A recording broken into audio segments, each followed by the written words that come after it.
আজকের ভিডিওতে আমরা জানব ভগবান বুদ্ধ দেশিত মহামঙ্গল সূত্রের পরবর্তী মঙ্গলসমূহ এবং সেগুলোর গভীর তাৎপর্য। আপনি যদি পূর্ববর্তী মহামঙ্গলগুলো এখনও না দেখে থাকেন তাহলে আমাদের চ্যানেলে প্রকাশিত আগের পর্বগুলো দেখে আসুন। এতে আজকের আলোচনাটি আরও সহজে বুঝতে পারবেন।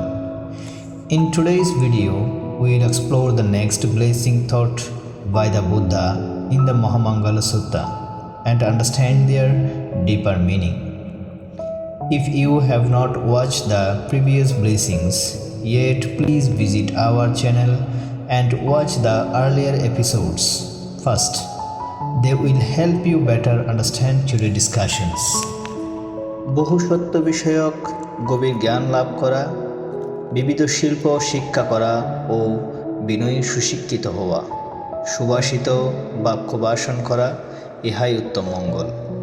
To gain deep wisdom in the true teachings, to learn many useful skills, to be well trained in discipline, and to speak gentle and pleasant word, this is the highest blessing.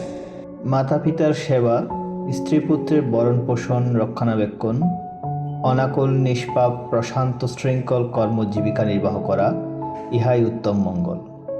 To care for and serve one's parents, to support one's spouse and children, and to earn a living honestly, peacefully and responsibly.